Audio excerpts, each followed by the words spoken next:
Dr.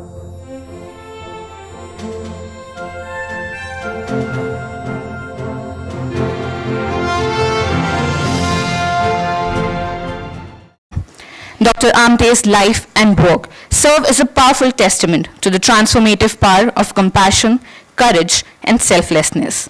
We are incredibly fortunate to have him here with us today, and I eagerly await the insights that he will share with us.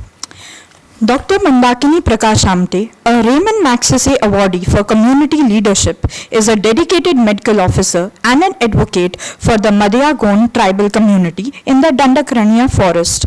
With a Bachelor of Medicine and Surgery from Nagpur University and a diploma in anesthesia, she has been a pillar at Lok Biradari Prakalp, Hemalkasa since 1974.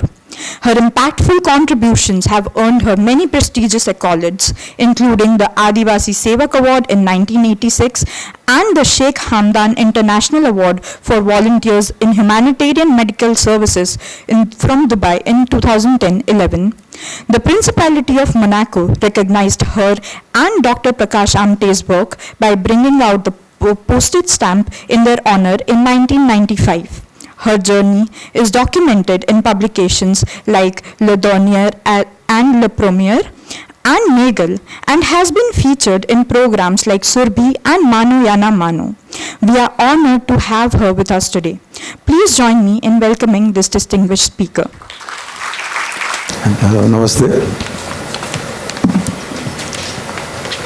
First of all, I thank the prestigious institution IIM Raipur for inviting both of us. By nature, of course, we don't want to give lectures और जिसको मार्गदर्शन कहते हैं वो कभी देना नहीं चाहते हम लोग, लेकिन जिस तरह से हमने अपनी ज़िंदगी बिताई वो काफ़ी अनयूजुअल थी और उसके बाद में काफ़ी लोग स्पेशली यूथ्स 50 साल जंगल में जाके रहना और वहाँ विदाउट प्लानिंग एंड मैनेजमेंट, हमने मैनेजमेंट कॉलेज में आया हूँ. Number one, without planning means we both were doctors and with inspired by Baba Amte's work we started this for primitive tribe called Maria. It's not called Maria Gond, actually it's a Maria and Muria tribe. Gond are much forward and educated that way. So this is Maria, which is the area where we have started the work is just 2 kilometers away from Chhattisgarh. There is a river in between Chhattisgarh and Gadchiroli district of Maharashtra, Indravati. And that area was more or less cut off from the world. This tribe, neither they ever went to Chandrapur, neither to Raipur that time in this area. Obvious reason probably is that they were more or less Digambar, living on the hills, thick forest, and a lot of animals were there initially, and birds and anything that moves they used to kill and eat there. And for health problems they had traditional health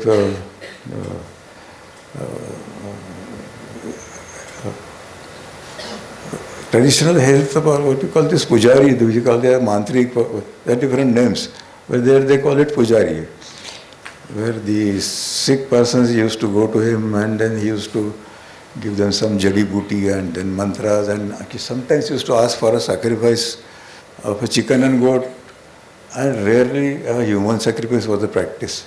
A small baby used to be, secretly they used to kill and offer to the god. So my father, who started his work with leprosy patient in 1949, and afterwards added all the deformity, differently able people in Anandvan. Dumb and deaf, blind, physically handicapped, mentally deranged. So Anandvan was a well-known organization, is still a well-known organization, where more than 2,500 inmates are there. But my father said, at least we should do for the other thing, community, which is probably not many people know about the life of tribal. So he took us there on the name of picnic, and that was in 1970. The reason was that we both, myself and my brother, had appeared for final MBBS exam. We were awaiting our result, and he took us to that area is known as Pamragad.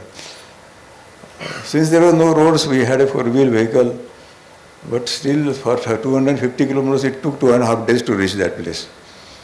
And it was quite cold, month of December. So we lit a fire and we had all sweaters and pullovers, everything. So next morning he said, let us go and explore the area. Now that we have come such a large distance from Anandvan. And he took us to the first village, a very small village, thatched hut. Hearing the sound of a vehicle, all of the inmates of the villages came out. And they were more or less scared. You could look that they had डर गए थे कौन लोग आए ये कपड़े पहने sweater पहने all these things. And so we thought that we should have some interaction with them. नज़दीक जाने लगे तो they ran away in the forest. Nobody stopped. तो बड़ा अजीब लगा कि हम लोग we had lived till then we had lived with the leprosy patient. उनका तो लाइफ बहुत ख़राब था. सोसाइटी से उनको हकाल दिया था. वो भीख मांगते थे.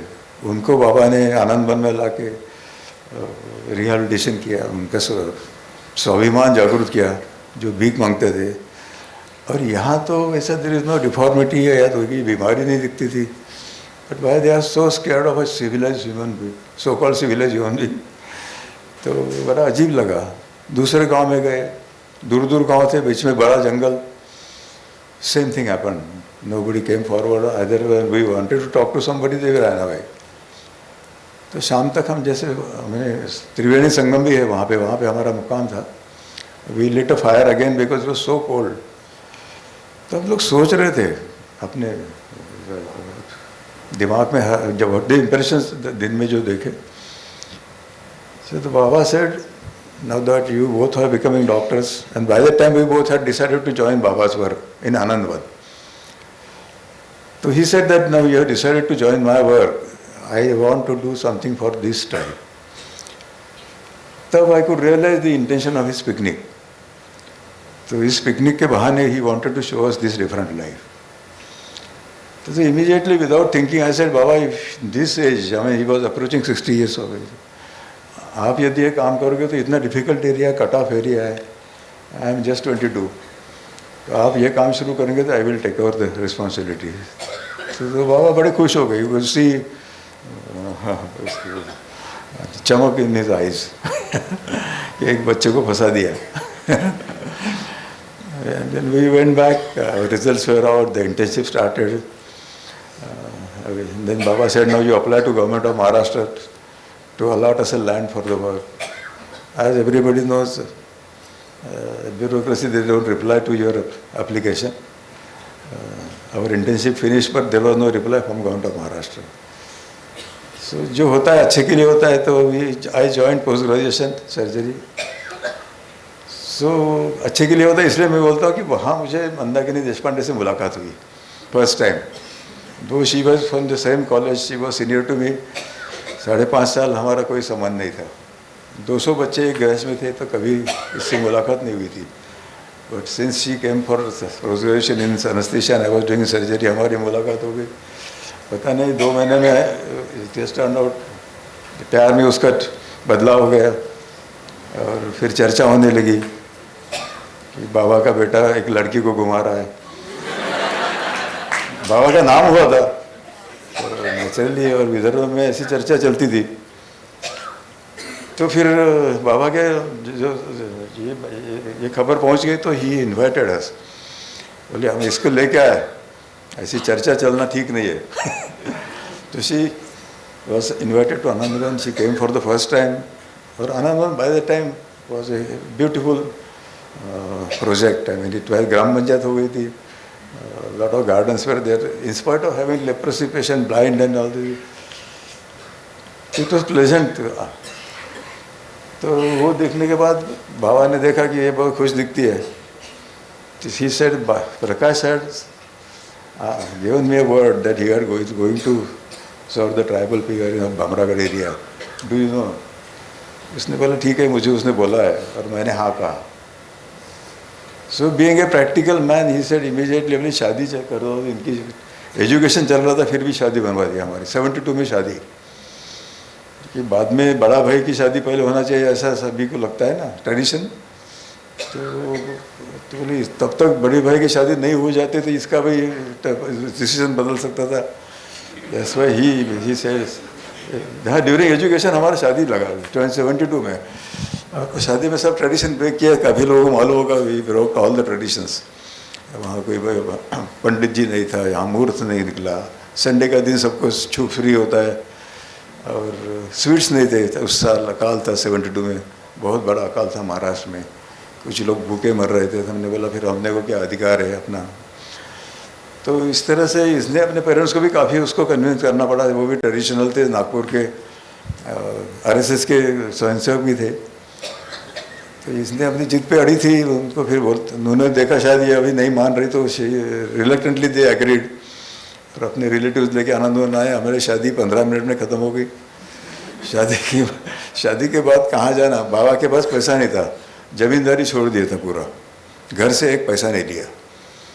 एक ट्रस्ट था कोल्हापुर में, वो उनको 200 रुपये महीना देता था ऑनरेरियम, मनी ऑर्डर से आता था. तो उसी के ऊपर ही गुजर रहा था. उतना महंगा नहीं था उस समय. और फॉर्चुनेटली मेडिकल कॉलेज में हमको प्रवेश मिला. तब उस ट्यूशन फी 250 रुपये थी. तो उस 200 रुपये में हमारा एजुकेशन आराम से हुआ दोनों भाई का. और ये तो हनीमून के लिए कहाँ जाना. तो 4 व्हील की गाड़ी थी. एक दिन आनंद रुके. नेक्स्ट डे ताडोबा का नाम सुना होगा, ताडोबा नेशनल पार्क, वो बड़ा नज़दीक है वहाँ पे. तो वह ताडोबा नेशनल पार्क हम इसको ले गए भामरागढ़ सीधा. वहाँ एक फॉरेस्ट ऑफिसर थे आलापल्ली रास्ते पे. ये वो सरप्राइज बोले कल आपकी शादी हो रहा है, जंगल में कहाँ जा रहे. There is nothing. मतलब वो दिखाना है उसको कि आगे जाके कहाँ काम करना है. So that way I went to Bhamragarh. Then she realized कि यहाँ रास्ते भी नहीं, देर इज नो कम्युनिकेशन. एक भी नदी के ऊपर ब्रिज नहीं है. हम लोग दिसंबर में गए थे. और देखने के बाद 2 ऑप्शन थे. एक तो यहाँ मैं काम नहीं करूँगी, या तो फिर मैंने शब्द दिया, जबान दी मेरी, तो वो पूरा करूँगी. She opted for the other. मतलब देखा है तो जबान देना और उसको निभाना इट्स नॉट सो ईजी. लेकिन वैसे कॉलेज में काफ़ी पॉपुलर थी, डिमांड भी काफ़ी थी. लेकिन पता नहीं उसने उनको ना कहा और मुझे हाँ कहा. शादी के लिए कोई भी उसके क्लासमेट नहीं आए थे.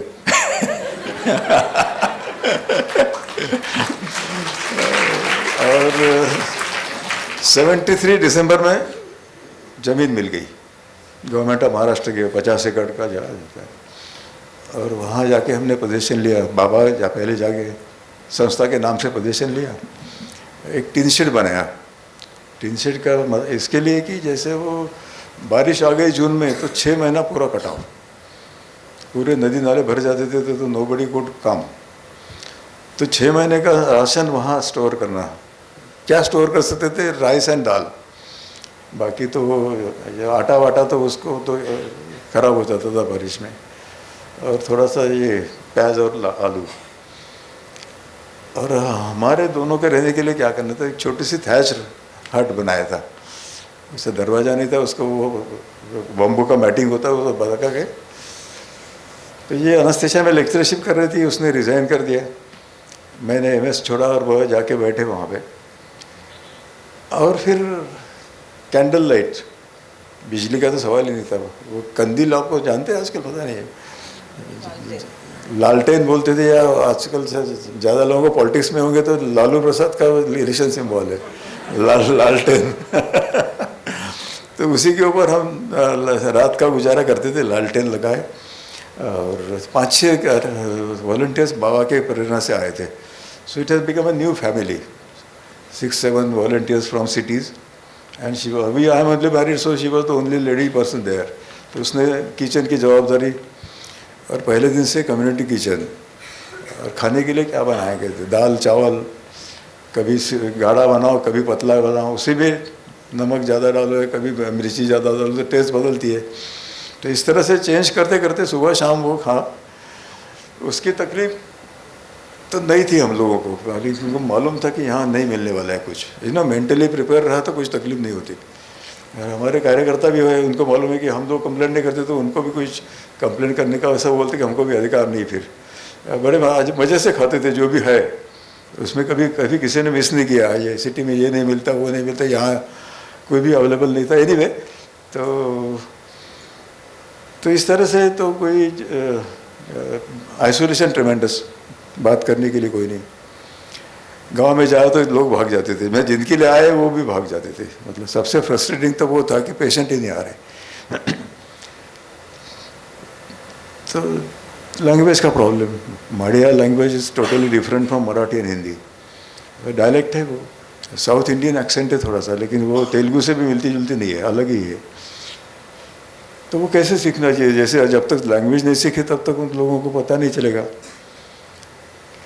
तो उस समय में जो फॉरेस्ट डिपार्टमेंट में जो ट्रांसफ़र होकर लोग आते थे, जो फॉरेस्ट के गार्ड होते हैं ना, तो एक बार उनकी पोस्टिंग हुई, वो पनिशमेंट पोस्टिंग कहते थे उसको। तो बाद में उनको बदली होती नहीं थी, ट्रांसफ़र ही होती नहीं थी। तो वो 7-8 साल वहाँ रहते थे और फैमिली अपने घर में रहती थी, कि यहाँ कोई सुविधा नहीं, बीच अस्पताल नहीं, स्कूल नहीं। लेकिन कभी कभी वो रहते थे यहाँ पे, तो वो गांव में रहते होते तो उनको लैंग्वेज आना, रहते रहते वो सीख गए थे।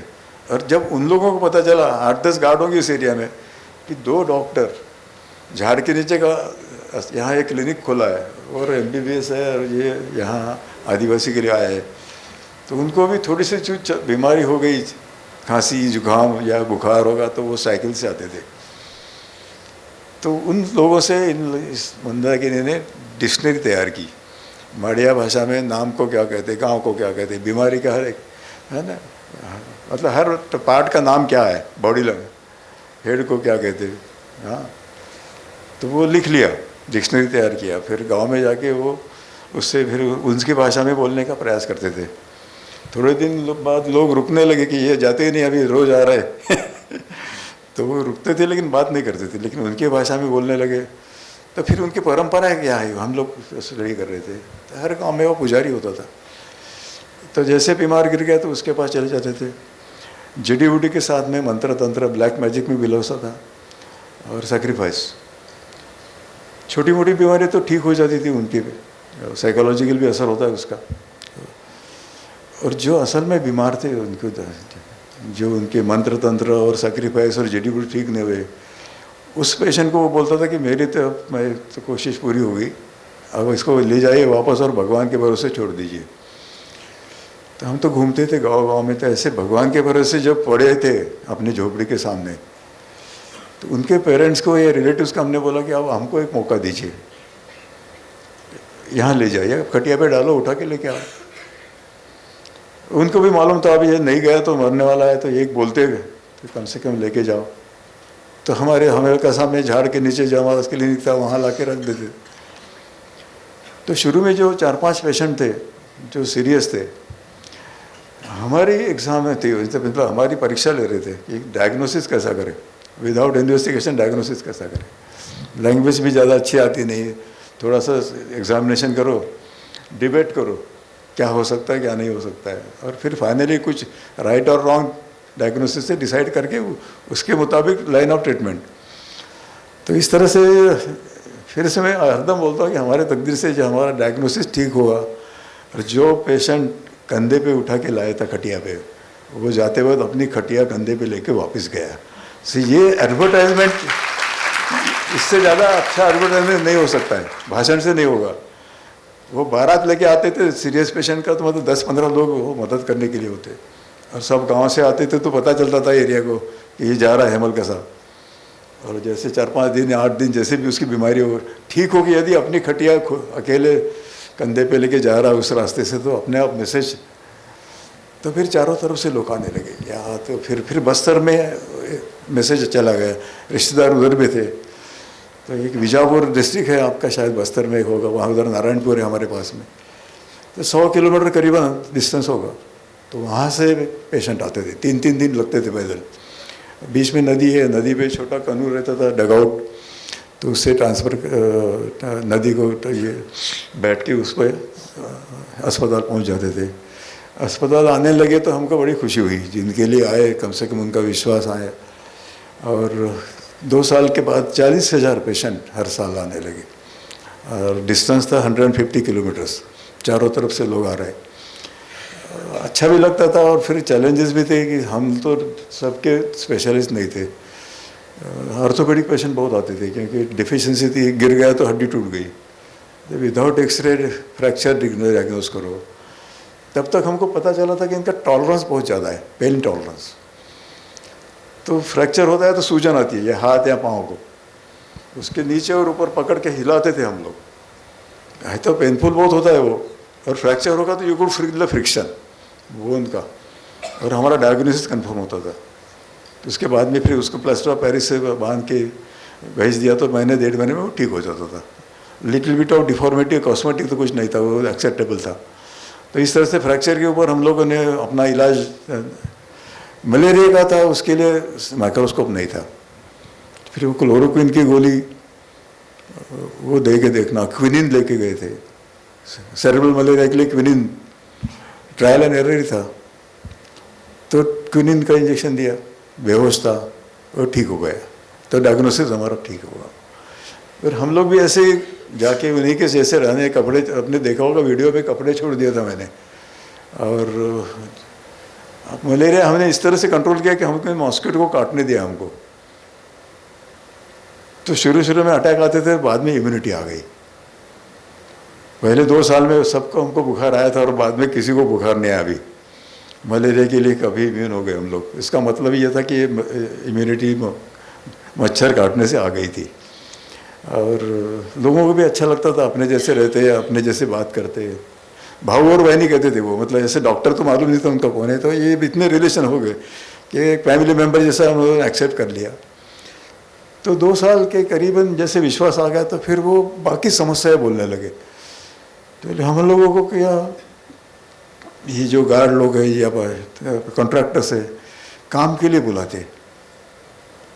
काम के लिए क्यों बुलाते कि आप जंगल में रहते हैं, आप जंगल में अपनी झोपड़ी बनाते हैं, फिर जंगल में जाके शिकार करते हैं। इसकी ओनरशिप किसकी है? ये तो गवर्नमेंट का है। तो आप इसके लिए काम करो गवर्नमेंट का। तो दिन भर उनसे काम करवाते थे, शाम को अंगूठा लेके उनको वापस भगवा देते थे, 1 पैसा नहीं मिलता था।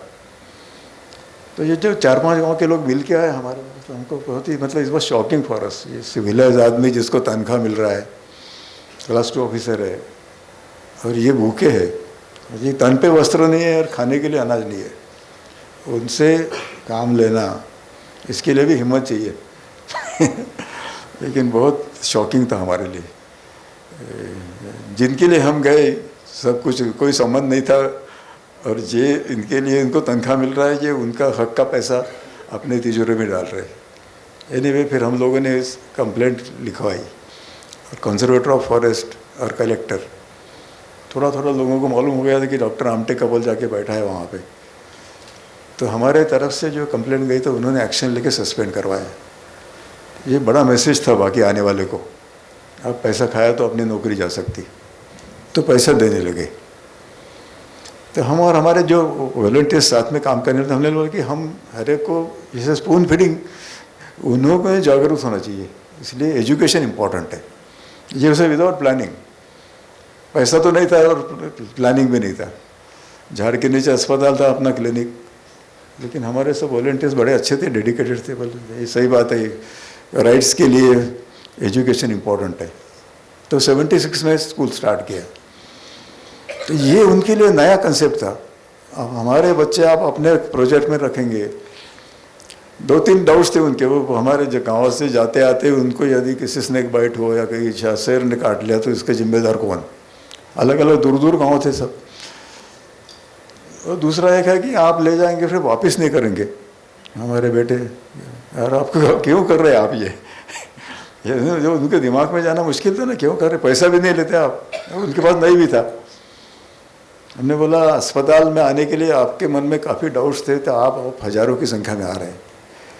ये स्कूल के लिए हमें एक मौका दीजिए, एजुकेट करेंगे आप, आपके बच्चों को, और आपको अच्छा नहीं लगे तो आप वापस ले जाइए, ये कोई कंपलसरी नहीं है, जेल नहीं है। तो शर्म के मारे 25 लड़के पहले साल आए, साल ख़त्म होते होते कुछ 10-12 उसमें से भाग गए, क्योंकि उनको डिसिप्लिन लाइफ अच्छा नहीं लगा।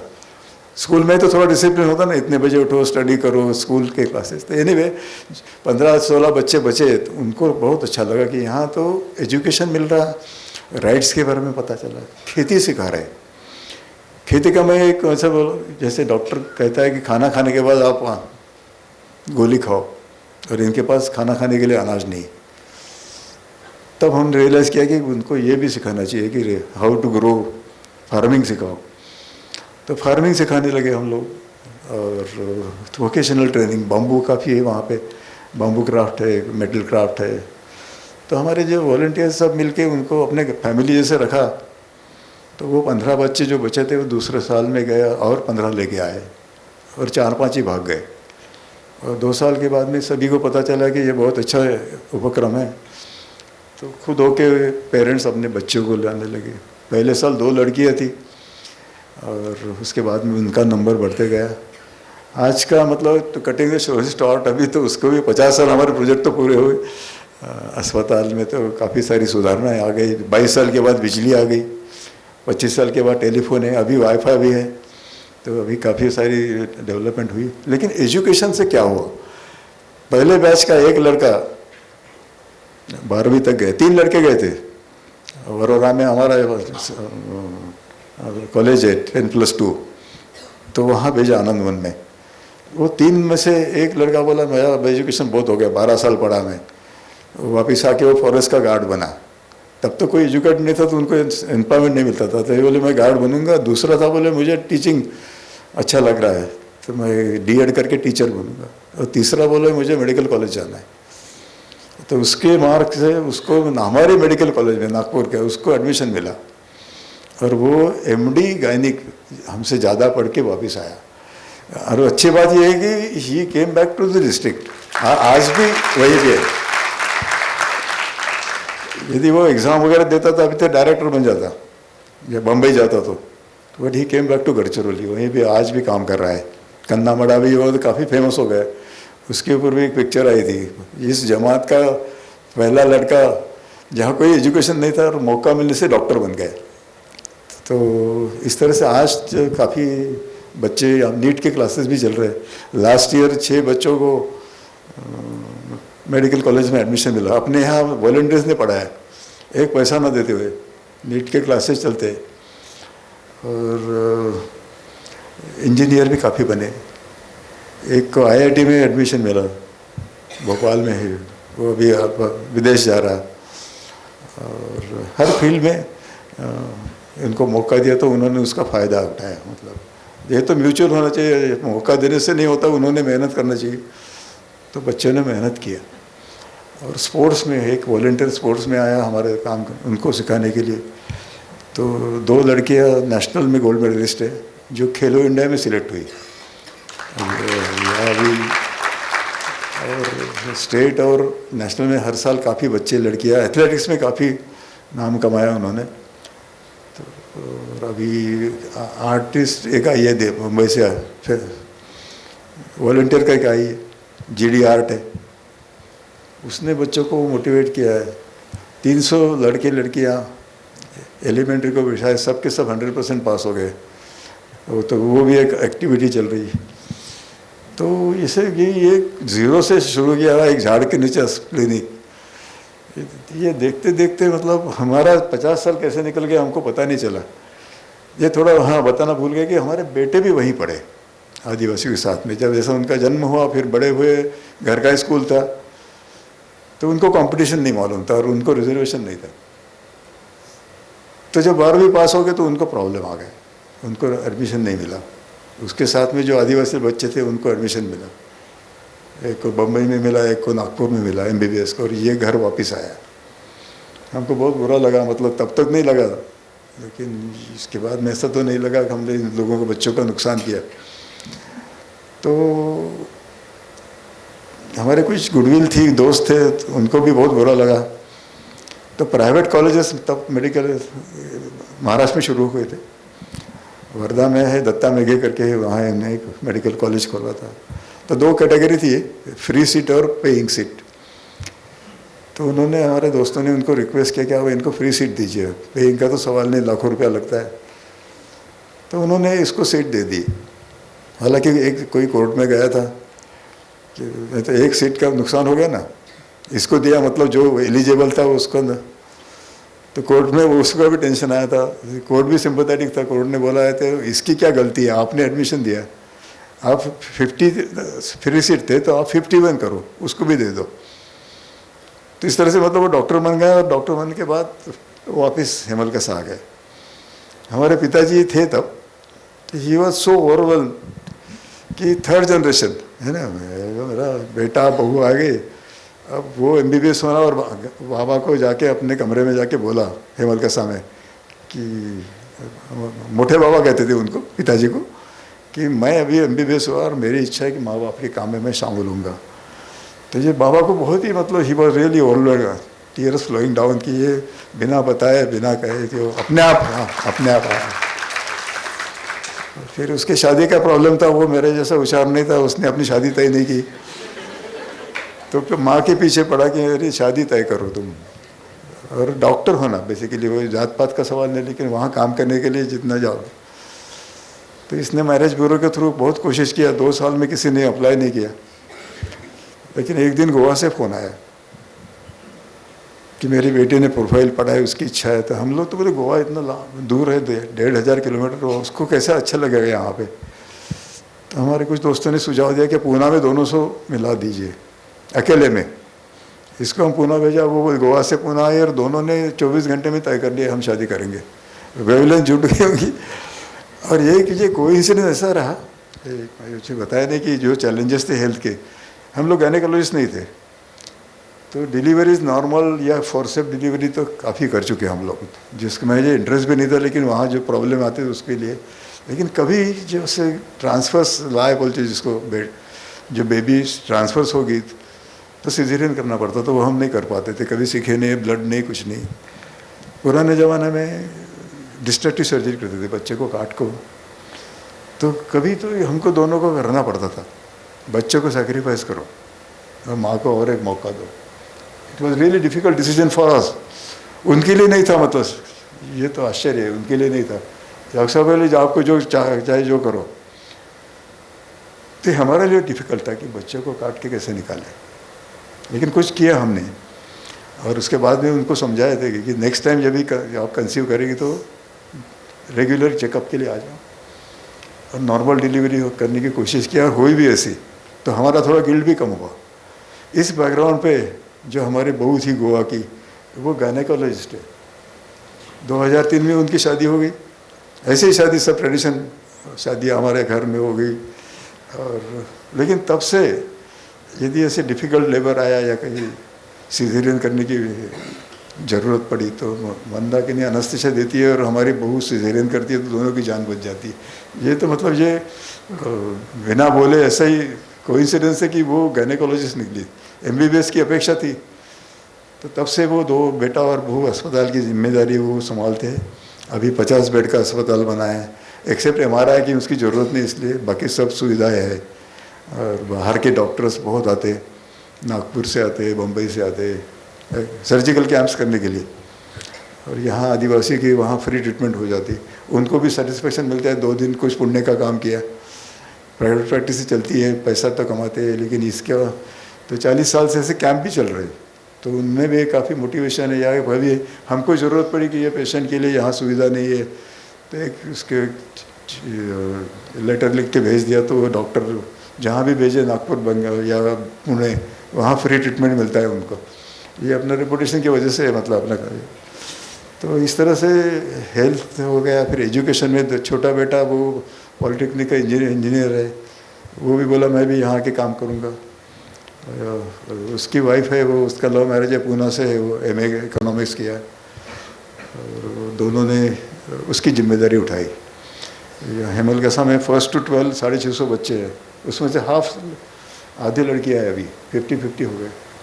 और अवेयरनेस लोगों में इतना आ गया कि उनके पीछे पड़े कि हमारे इंटीरियर गांव में अच्छा एजुकेशन देने वाली स्कूल नहीं है, जिला परिषद स्कूल है बोले जहाँ एजुकेशन नहीं है, टीचर है, सैलरी लेते हैं, पास भी होते हैं, 8वीं तक तो एग्ज़ाम ही नहीं है, लेकिन आगे नहीं जा सकते। तो बोले आपके स्कूल के बच्चे यहाँ अलग अलग फील्ड में यहाँ का नाम कमा रहे हैं, हमारे बच्चे कब पढ़ेंगे? तो नेलगुंडा करके एक अंदर 30 किलोमीटर पे बस्तर के बॉर्डर पे इंद्रावती नदी के पास, वहाँ अभी तक उन्होंने चंद्रपुर नहीं देखा, गढ़चिरौली देखा नहीं, बिजली नहीं, रास्ता नहीं है, लेकिन लोग आके इसके पीछे पड़े कि हमारे गांव में आप स्कूल स्टार्ट करो। तो जिन्होंने 2-3 बार जाके देखा, लोगों की इच्छा देखी, तो 6-7 साल पहले वहाँ स्कूल ओपन करने की इच्छा, मतलब डिसीजन लिया। और इनको पढ़ाएंगे कौन? तो फेसबुक पे मेरे बेटे और बहू ने अपील किया कि ऐसा डिफ़िकल्ट एरिया है, आपको मतलब नक्सलाइट एरिया भी है, और जहाँ बिजली नहीं, जहाँ जाने आने की सुविधा नहीं है, जैसे चैलेंजिंग वर्क है, किसी की इच्छा है काम करने की 1 साल के लिए, तो 15 आईटी बच्चों के विलिंगनेस दिखाई। उसमें से 3 को सिलेक्ट किया, 2 सतारा के इंजीनियर थे भी, एक डोंबिवली में, तो बम्बई की एक लड़की थी। और ये जो गांव वालों को बोला कि इस दिन हम लोग आएंगे, स्कूल स्टार्ट करेंगे, बिल्डिंग नहीं है, कुछ नहीं थे, एक ने अपनी जगह दी रेंट पे, झाड़ के नीचे करने वाले थे, ये लोग मोटरसाइकिल से गए, तो वहाँ 56 बच्चे झाड़ के नीचे आके बैठे हुए थे। और उसी गांव में एक जिला परिषद स्कूल है, जहाँ बिल्डिंग है, वहाँ 4 बच्चे हैं और 2 टीचर हैं, जो सैलरी भी लेते हैं, 7th पे कमीशन। तो इनका उत्साह बढ़ गया कि मुझे इच्छा कितनी है लोगों को पढ़ाने की, पढ़ने की, दोनों। तो वो जैसे हमने यहाँ हेमल कसाम में मराठी मीडियम में स्टार्ट किया, तो वो उनके लिए फॉरेन लैंग्वेज है टोटली, 2 साल लगे मराठी सीखने के लिए। तो उसके लिए हमारे टीचर्स को माड़िया सीखना पड़ा, तो उसके बाद में फिर वो मराठी सीख गए। हमारी बहू पूना से थी, इंग्लिश मीडियम में पढ़ी थी, तो बोले कि ये तो फॉरेन लैंग्वेज, यदि मराठी हो सकता तो इंग्लिश भी फॉरेन लैंग्वेज, तो इंग्लिश यहाँ स्टार्ट करेंगे। तो 3 महीने में अंग्रेज़ी बात करने लगे, बड़े अच्छे, जल्दी पढ़ गए। तो वो CBSE टाइप एजुकेशन वहाँ ले रहे, वहाँ 150 बच्चे हैं अभी। तो वो देख के और एक स्कूल गाँव वाले पीछे पड़े, तो जिंसगांव करके वहाँ दूसरी स्कूल खोली, करीबन 1000 बच्चे अपने स्कूल के माध्यम से पढ़ाई कर रहे हैं अभी। तो हेल्थ, एजुकेशन और बचा कुछ थोड़ा सा एग्रीकल्चर एक्सटेंशन का काम किया, लोग खेती करने लगे, सब्जी उगाने लगे, फल लगाने लगे। तो 50 साल में काफ़ी ट्रांसफॉर्मेशन हो गया, कपड़े पहनने लगे अभी। और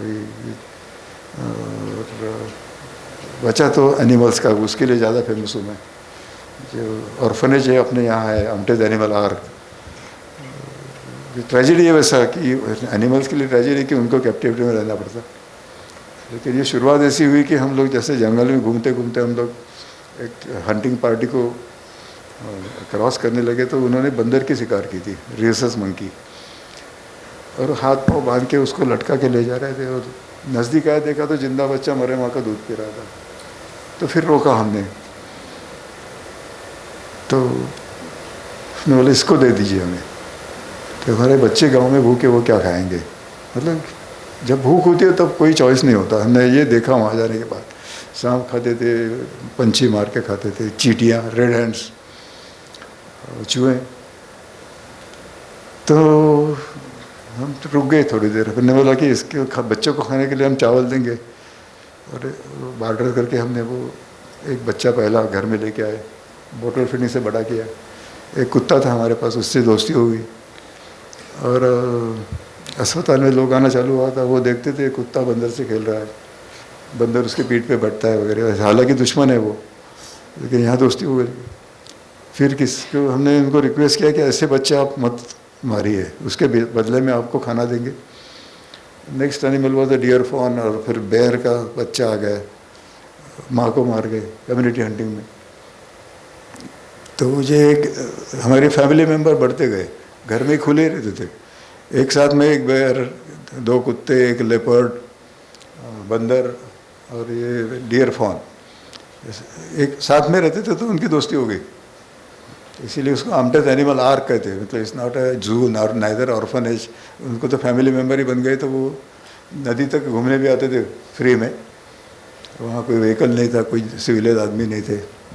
काफ़ी दिन खुले में रहते थे।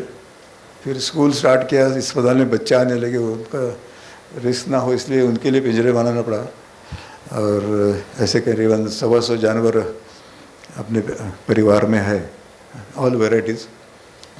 सांप हालांकि मैं इसलिए पकड़ने लगा कि सांप काटने से काफ़ी डेथ होते थे। वो ज़मीन पे बिना कपड़े सोते थे अंगार लगा के।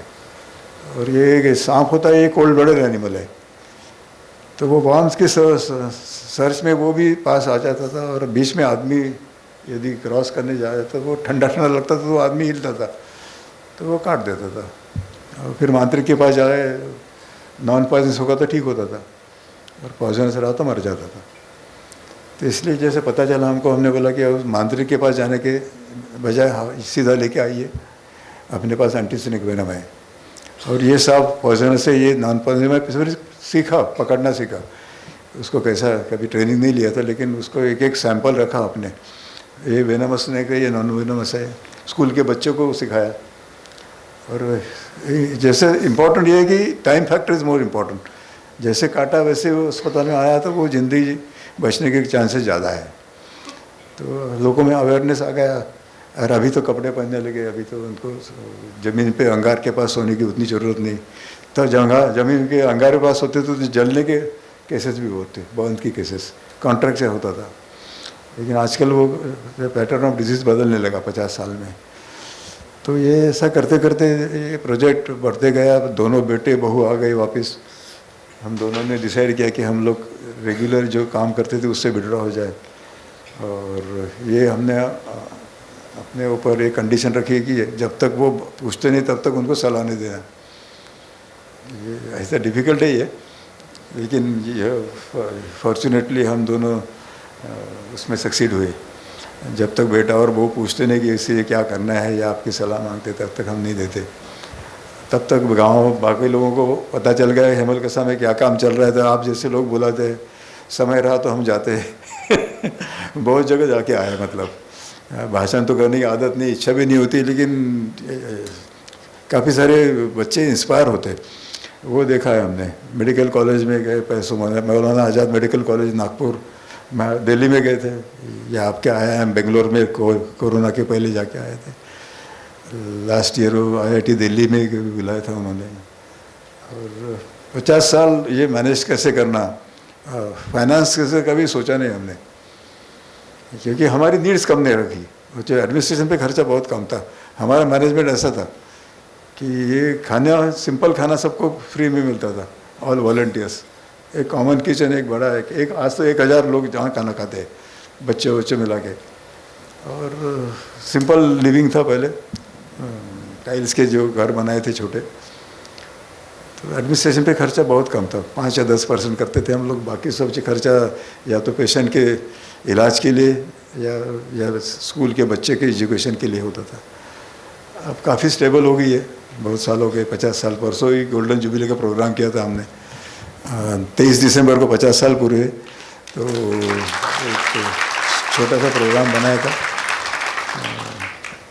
एक दूसरा एक बात मैं बताता हूँ कि बाबा ने एक प्रोजेक्ट के पीछे कोई ऐसा नाम नहीं लगा, पॉलिटिकल नहीं है, रिलीजियस नहीं है। और नाम या रिलीजियस का नाम देना हो तो ह्यूमैनिटी रख दिया, ह्यूमैनिटी से चल रहा है वही। तो सब तरह के लोग आते हैं, राइट लेफ्ट, मतलब उनको आने में संकोच नहीं होता, आते मिलते हैं। बाबा से काफ़ी लोगों ने प्रेरणा लेके अलग अलग जगह पे काम किया। अब हेमलकसा भी बहुत लोग आते हैं, बच्चे आते हैं। तो ये इस तरह से काम करना एक चैलेंजिंग था, लेकिन चलते गया, बढ़ते भी गया। 3rd जनरेशन आई, अभी 4th जनरेशन। मेरा पहला first grandson is in 12th now, अभी नीट का प्रिपरेशन कर रहा है। अच्छा जी, 12वीं की एग्ज़ाम शुरू हुई उसकी, पता नहीं बाकी जाके क्या करने वाला मालूम नहीं, लेकिन हमने किसी को बताया नहीं क्या करना चाहिए। लेकिन दैट इज़ दिस सिचुएशन ऐसे कि अभी वो 4th जनरेशन, उसने खुद होकर बोला कि मेरा डॉक्टर बनना तो अच्छा रहेगा। अभी कंपटीशन में एडमिशन मिलती नहीं मिलती वो बात अलग है। और एनिमल्स में काफ़ी इंटरेस्ट है उसको।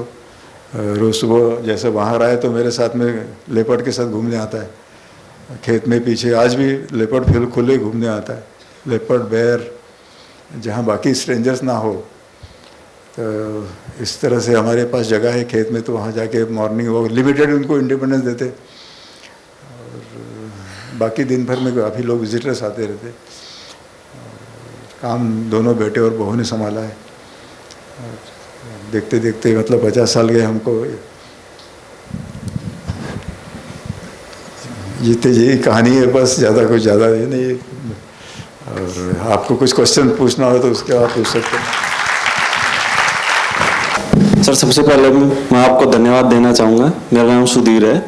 सर, जैसे कि आज के समय में कोई भी फैमिली अगर वो एजुकेशन पाती है, मतलब एजुकेटेड हो जाती है, तो वो सबसे पहले अपना और अपने बच्चों का सोचते हैं। वो सोचते हैं कि एक अच्छे शहर में जाके उनको अच्छी शिक्षा देके और एक अच्छी लाइफ वो जिए। लेकिन आपने मतलब इतना अच्छा, आपके पास उस टाइम पे एजुकेशन थी 1972 में, जिस टाइम की डॉक्टर बनना बहुत बड़ी बात थी उस टाइम। और आपके जैसे कि आपके बाद की पूरी जनरेशन है वो इस फील्ड में अच्छे मतलब एजुकेटेड है, फिर भी आपने इतना बड़ा रिस्क लिया है जंगल में, इसी जगह जाके आपने मतलब समाज सेवा या लोगों की प्रॉब्लम्स को समझा, तो आपको बहुत सारी दिक्कतें भी आएंगी। तो उस टाइम ऐसा मतलब क्या आपके अंदर मोटिवेशन था कि आपने वो चीज मतलब एक अच्छी लाइफ ये सब छोड़ के और एक इतनी स्ट्रगल लाइफ चुनी और उसमें आप कंटिन्यूसली मतलब वो चीज करते रहे आप? तो मतलब पूरे टाइम आपके अंदर ऐसा क्या मोटिवेशन था कि आपने उस चीज को मेंटेन रखा? पर्सनली मेरा तो, मुझे मेरे अकेले के बारे में बोलूँगा कि बाबा और ताई, मेरी मदर जो होते ना, जो उन्होंने तो एफ्लुएंस देखी थी। पिताजी तो जमींदार थे, और जब हम छोटे थे तो हमारे पिताजी गरीब थे, क्योंकि उन्होंने पूरी प्रॉपर्टी छोड़ दी थी। तो हमारी लाइफ उनके इंस्पिरेशन से शुरू हुई, माँ और बाप। तो दोनों ने बहुत सेक्रीफाइस किया, कुष्ठ रोगियों की सेवा करना उस समय। तो ज़्यादा एक्सपोजर हम लोगों को नहीं था, बाहर क्या चल रहा है, कितना कंपटीशन है। मेडिकल कॉलेज में प्रवेश मिला तो पता चला नागपुर में कैसा एटमॉस्फेयर कैसा है। लेकिन तब तक हमारा डिसीजन हो गया था कि हम लोग बाबा के काम में जुड़ जाएंगे। या मैं और विकास मतलब 2 भाई थे हम लोग। आपका क्वेश्चन है कि बाद में फिर ये आई, इसका तो कोई सोशल सर्विस से संबंध नहीं था। नॉर्मल लाइफ, जैसे आप कहते थे कि ये सिटी में रहना, डॉक्टर है, मेडिकल प्रोफेसर बन सकती थी, या प्राइवेट में एनेस्थेटिस्ट को बहुत पैसा मिलता है ऑन कॉल रहे तो वो भी कर सकती थी। लेकिन लव मैरिज हुआ, उसके बाद में भी उसको चॉइस था कि मैं इसमें नहीं रहूँगी। लेकिन जो जवान दिया है ना, उसको निभाना चाहिए, और खुशी से। वो सबसे बड़ी बात ये है कि खुशी से निभाना चाहिए। तो इसने ये बहुत बड़ा सेक्रीफाइस किया होगा, जो बताते नहीं है सेक्रीफाइस है करके, है ना, वो ये बड़ी बात है। तो इसका असर बाकी लोगों पे हुआ, समझे ना। फिर बच्चे वहीं पैदा हुए। रिस्क तो बहुत बड़ा है, मतलब आज भी रिस्क है। अभी पोता पता नहीं क्या करने वाला है। वहीं पे वो आदिवासी के साथ में पढ़ा प्राइमरी और मिडिल स्कूल में, और अभी उसका नीट का एग्ज़ाम है। लेकिन ना उनके पिताजी और माता ने उनको सोचा, उनका बेटा और बहू, उनको भी ज़्यादा कोई टेंशन नहीं लगता सबको है कि उसको एडमिशन मिल जाए तो 4th जनरेशन शायद काम करने के लिए आ जाए वापस। लेकिन समाउ ये जो एटमॉस्फेयर था बाबा का और हमारे यहाँ, तो ये ज़्यादा इंस्पायरिंग था लोगों के लिए। मतलब किसी ने, हमारे जो वर्कर्स ये सिटी के आए, काफ़ी सारे वॉलंटियर्स है वो सिटी से आए हुए, तो किसी ने ऐसे कभी कंप्लेंट नहीं किया कि आई एम मिसिंग समथिंग। खाने में मिस करते थे, एंटरटेनमेंट में मिस करते थे, ट्रांसपोर्ट नहीं था। 6-6 महीने तो कोई आता नहीं था मिलने के लिए, क्योंकि एक बार नदी भर गई। तो बावजूद किसी ने कंप्लेंट नहीं किया। तो ये मतलब यू शो देम अ वे, मतलब हम, ये मैं कहता हूँ कि हम दोनों ने कभी कंप्लेंट नहीं किया। तो हमारे साथ में जो फैमिली मेम्बर जैसे हमारे साथ जो वर्कर्स आ गए, उनको शायद लगता भी हो, लेकिन कैसे कहें, ये तो कुछ नहीं बोल रहे। तो इस तरह से उन्होंने की आदत हो गई सभी को कि वह मतलब लिमिटेड फैसिलिटीज़ में खुशी से कैसे रहना। तो सभी वर्कर्स अभी पुराने जो है, अभी 75 तो हम लोग क्रॉस कर गए, 78। तो इसके बावजूद किसी ने कभी आज तक कंप्लेंट नहीं किया कि हमें कुछ चीज़ें मिस कर रहे। तो पता नहीं इसके लिए कोई कारण क्या होगा, या जिस तरह से हम जिंदगी जी होंगे उसका असर होगा शायद ये। Baba have always guided you throughout your life. I would like to know, through Baba's inspiration, through Baba's point of view, how will you guide our generation who want to pursue the life of service like you?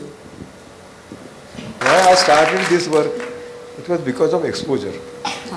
Baba had not shown us the life of a tribal. पता नहीं ये आनंदवन में तो मैं काम करने का निर्णय लिया था, है ना. So this exposure is important. जैसे भी आप अपने ज़िंदगी में अपना जीवन अच्छी तरह से जीते हैं तो कोई प्रॉब्लम नहीं उसके लिए, दैट इज़ योर राइट. लेकिन इंडिया इतना बड़ा है, 10% ऑफ द पॉपुलेशन या 10 करोड़ के ऊपर आदिवासी है, और आंकड़ा देखा जाए तो 30% बिलो पॉवर्टी लेवल कहते हैं. तो ये शर्म की बात है अपने लिए. बिलो पॉवर्टी लेवल, हम लोग चांद पे भी गए और फिर भी खाना खिलाना पड़ता है लोगों को. तो इसके लिए सोचना चाहिए सबने. मैं नहीं सोच रहा, मैं तो वैसा मार्गदर्शन नहीं करता हूँ, लेकिन you must think about this. अपने भाई है सब, इतना बड़ा देश है. या हमारे जो किताबें है ना, पढ़ते वक्त वो पहले पेज पे है कि हम सब भारतीय है ना, हर पहला पेज पे लिखा होता है ना, सब भारतीय हमारे भाई है. तो इसका थोड़ा सा तो असर अपने ऊपर करो कम से कम. नीड्स एंड ग्रीड, मतलब नीड एंड ग्रीड, इसमें से थोड़ा सा बैलेंस करते गए तो आसान ज़िंदगी बड़े आराम से कट सकती है. और उसमें भी कोई कंपटीशन नहीं रहा तो आनंद से गुजर सकती है. हम लोग ऐसा इतना ज़्यादा सेक्रीफाइस करने की ज़रूरत नहीं. सबको वो इतना डिफ़िकल्ट भी है, सब जंगल में जाके काम भी नहीं कर सकते. लेकिन अपना काम करते करते अच्छी तरह ज़िंदगी, you should think about down trodden people जो भी है, उतना तो कर सकते कम से कम. तो उसके लिए उनकी ज़िंदगी जाके देखना चाहिए.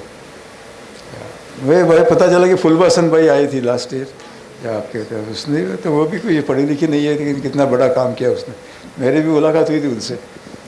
तो इस तरह से कुछ लोग निकलते हैं कि वो उनका डिटर्मिनेशन होना चाहिए थोड़ा सा, और रिस्पॉन्सिबिलिटी अपनी बीइंग एन इंडियन, थोड़ा सा रिस्पॉन्सिबिलिटी. और विदाउट बीइंग अ पॉलिटिशियन और एनी रिलीजियस हम लोग काम कर रहे हैं तो उसका भी कोई पश्चाताप नहीं है. बाबा भगवान में विश्वास नहीं करते थे, कर्म में विश्वास करते थे, कर्म कांड में नहीं. कर्म ही पूजा है ना, ऐसे बोलते. तो सो ही बड़ा अच्छा था. उसमें किसी के पीछे नहीं गए हो, तो किसी बाबा ने बुआ ने नहीं, भगवान के पीछे नहीं. उनकी ज़िंदगी से हम लोगों ने काफ़ी इन्स्पिरेशन लिया बाबा के. सर, सर्वात आधी तुम्हाला हात जोडून मानाचा नमस्कार. My name is Sakshi Jaiswal. I am from Nagpur, Maharashtra. Thank you so much for sharing your experience with us, and your dedication serving the marginalized communities is truly inspiring. Can we have a huge round of applause please? Thank you. Sir, एक advice जो आप हमें देना चाहे जिससे हम एक meaningful impact ऐसे अंडर सर्व्ड एरिया में हम जिससे कर पाए. Thank you. लेकिन काफ़ी सारे I am really we both feel happy that the young generation is changing, you know. The way they are inviting us for sharing our experiences. It's not that I don't give lectures at different places, actually, at different places. And basically, the invitation comes from the young generation, either for the convocation or for anything else. So, बीच में क्या था कि everybody was thinking of IT. तो कितना ज़्यादा पैसा कमाए उतना ज़्यादा सुख मिलता है, ऐसा लोगों का था 80s में. तो दैट एफ्लुएंसी बिकम सब बोर्डम आता है एफ्लुएंसी से. फिर they go after the drugs and alcohol and all this things. Unless you have some thrill in life तो ज़िंदगी में मज़ा नहीं आता. तो रिस्क लेना चाहिए. Thank you, sir. Thank you so much. Thank you. My question actually is to ma'am.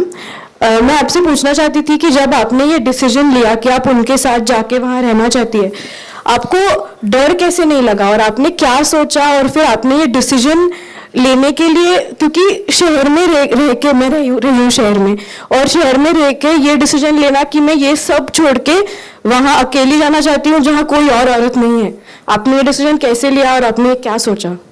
वैसे देखा जाए तो मैं तो सिविल लाइफ पूरा बचपन से ट्राई कर रही थी.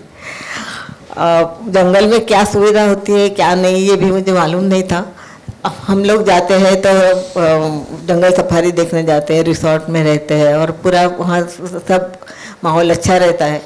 तो वही मैंने सोचा था कि हम जहाँ जाएंगे वहाँ सब होगा, थोड़ा तो भी कुछ तो होगा। लेकिन जब हम शादी के बाद वो एरिया में गए तो मैंने देखा कि जहाँ हमें जगह मिलने वाली थी, जो भमरा रोड करके जो फॉरेस्ट का एरिया है, वहाँ सिर्फ पेड़ पेड़ पेड़ एंड पेड़, nothing was there.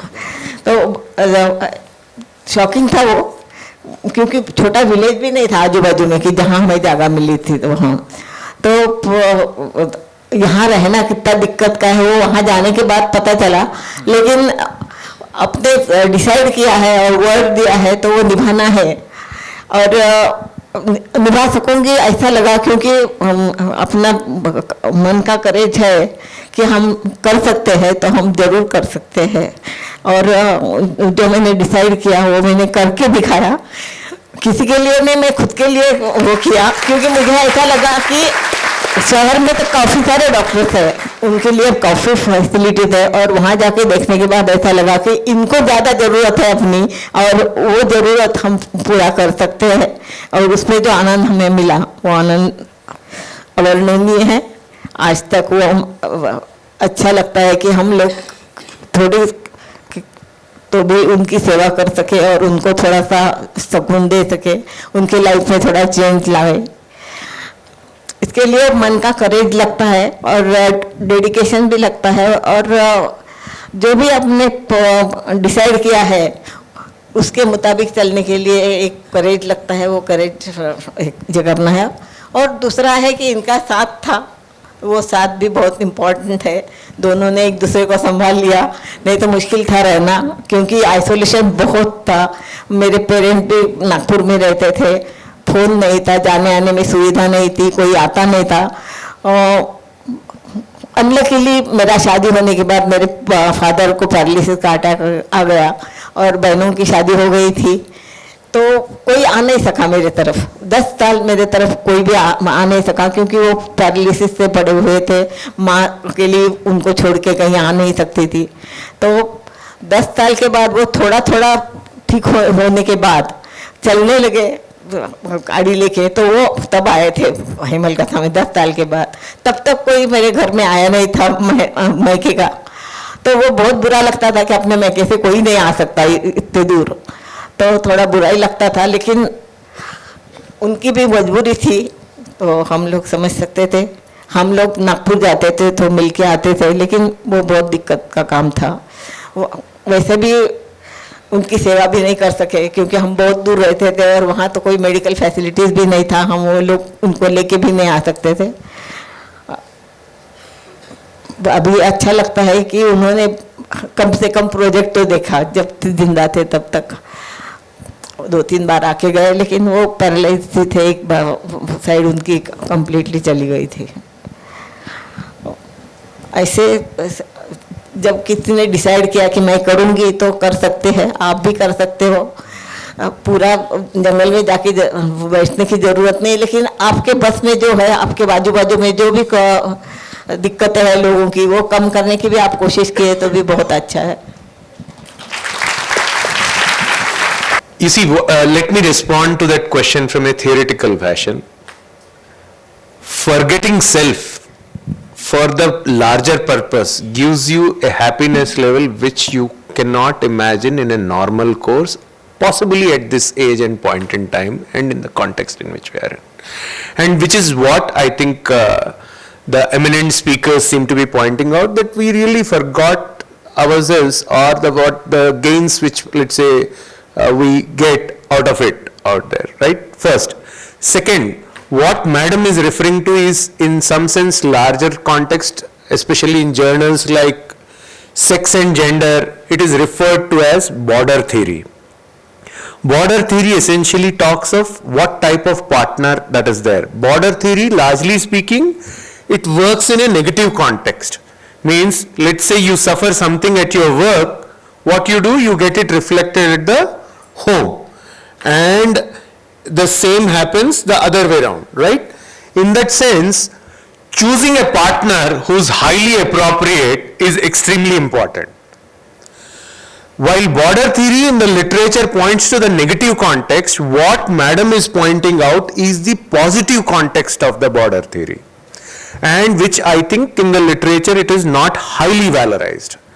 What she is saying is, if you understand your partner and if you appreciate the larger purpose for which he or she are doing stuff out there, and if you appreciate the context, it's like if you appreciate what essentially the kind of tough times and other things which are going through for someone who's trying to relocate to a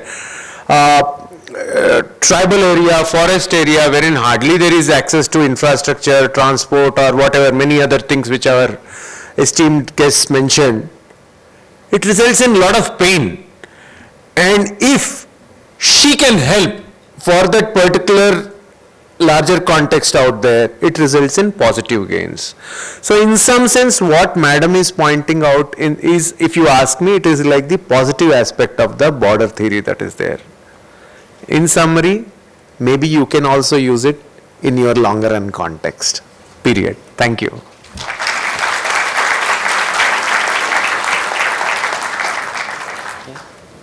Dr. Prakash Baba Amte and Dr. Mandakini Amte truly embody the spirit of our theme, bridging communities, social impact, and conservation. Their tireless work to uplift the marginalized communities while promoting environmental stewardship serves as a beacon of hope.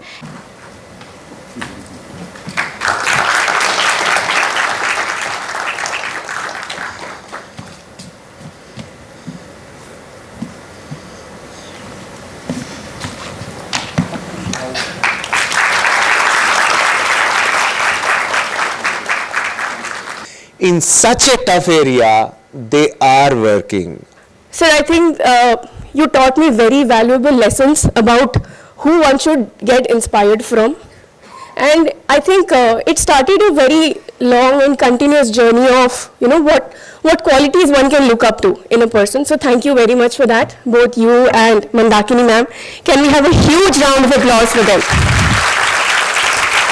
I don't know what you came up expecting in this room today, but I saw you were very, very attentive, more attentive than we've ever seen you in a classroom. So I think you really achieved something here today, sir and ma'am. I would like to say a few words, of course. Ma'am said something called Man Ka Ganit. I think that was a very beautiful word.